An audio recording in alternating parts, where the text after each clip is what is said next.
don't dominate our political agenda moving into the future. We want all parties to have the opportunity to say no to special interest money. And this is Robert Reich. If I could just add to that, my discussions with Democrats around the country underscores exactly what Bob said, and also my own experiences going around the country, and that is that most Americans are fed up and upset and angry with the amount of money in politics. The Citizens United case is probably the most unpopular Supreme Court case to come down the line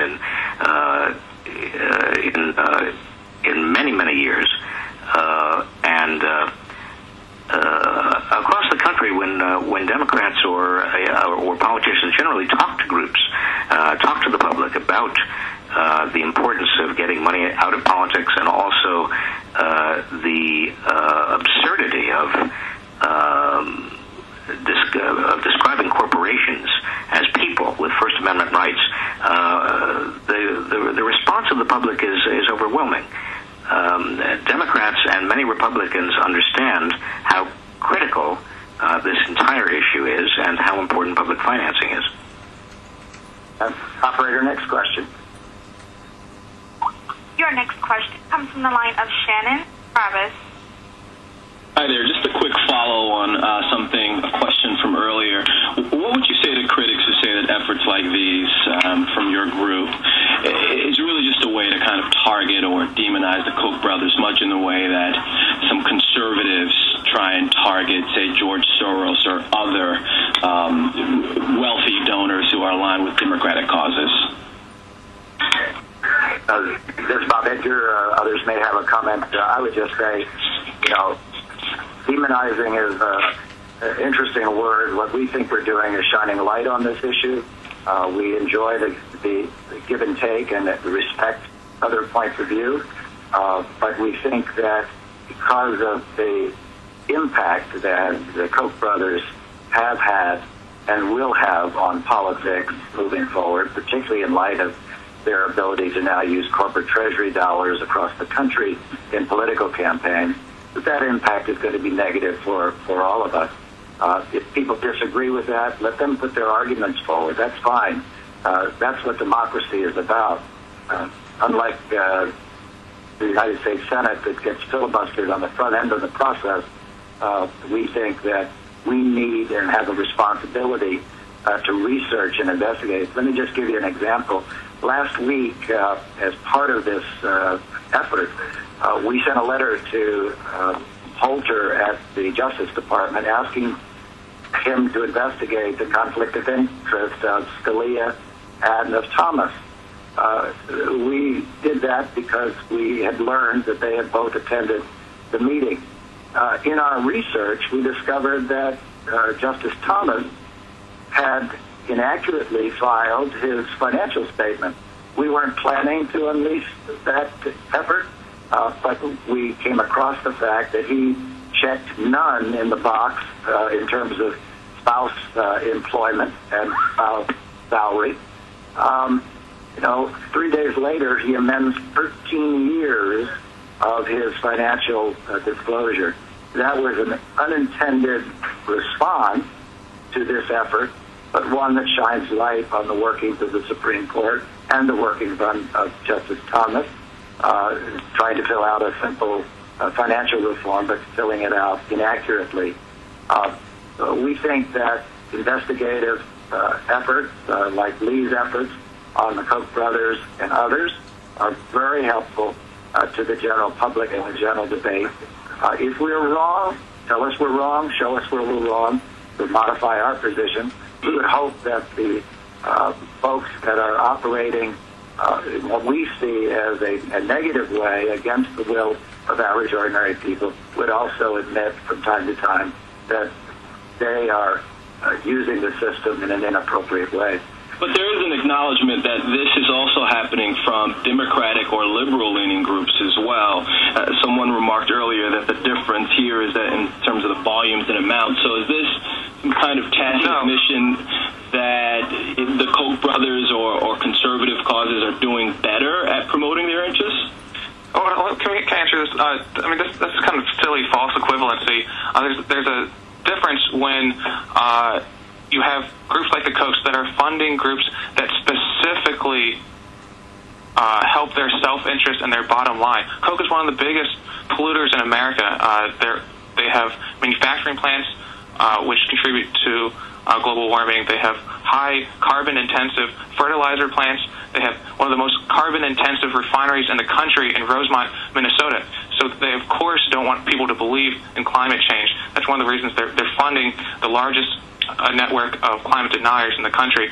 And I see the news is breaking right now that Eric Cantor is going to attend the Koch meeting this weekend. Cantor has pledged that he's going to defund crucial parts of financial reform. Koch is also in the business of very complex derivatives because they speculate on a lot of the commodities they sell. Don't you think it's important that the chief businesses that are engaged in complex derivatives are meeting with the legislator, promising to undercut new reforms to oversee derivatives? It's important to realize that a lot of these lobbying efforts and these Koch-funded groups have a specific economic interest for the people who are funding them. I think what also needs to be said, this is Robert Reich again, there is no attempt to vilify or demonize anyone here. The Koch brothers exemplify, more than anyone else in American society today, the corrupting effect of unlimited amounts of money coming from extraordinarily wealthy people in secret on our political process. Yeah, and this is Deanne McKeown. From the nurse's perspective, somebody may call it demonizing, but, we have an explicit duty in California to be patient advocates and to make sure that people have sufficient information to make informed decisions about their health. And Lillian Wald, the founder of Public Health Nursing, said, we're going to commit ourselves to any wrong or degradation or injury when we don't protest against it. And let's face it, air pollution is dangerous and pervasive in our society. And poor air quality has been cited as a significant contributor to the exponential increase in asthma and pulmonary and lung diseases. Those diseases are the number one cause of absenteeism in our schools and absenteeism from our workplaces. So we're not productive. We're not able to learn if we're not well. And again, we have technology, pollution control technologies that can cut emissions to a tiny fraction of the current levels if the political will is there. And the Koch brothers represent everything that's against that. They're putting huge money.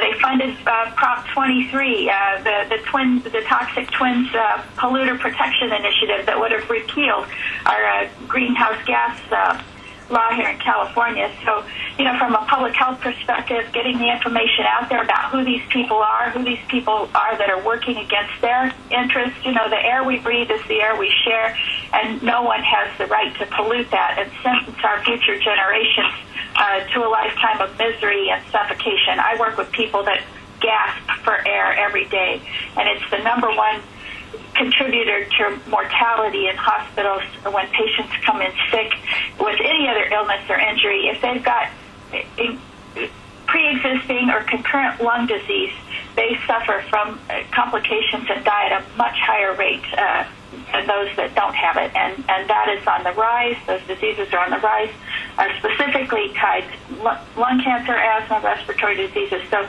the toxic twins of corporate pollution, I think we don't have to look any further than the Koch brothers and their money and the harm and the peril that they've caused to our patients and the public at large.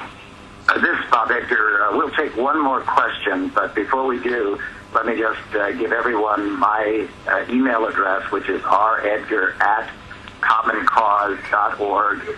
You can send me a question. I'll give it to the panelists that you think can best answer that question for you. And those of you who are able to either come or send people to our panel discussion on Sunday, this coming Sunday at 11 o'clock in Palm Springs. We'd be grateful to have you there and answer any questions that you might have. But let's go to the last question if there's one, and then we'll just thank our panelists and thank all of you for joining us. Operator, is there one final question?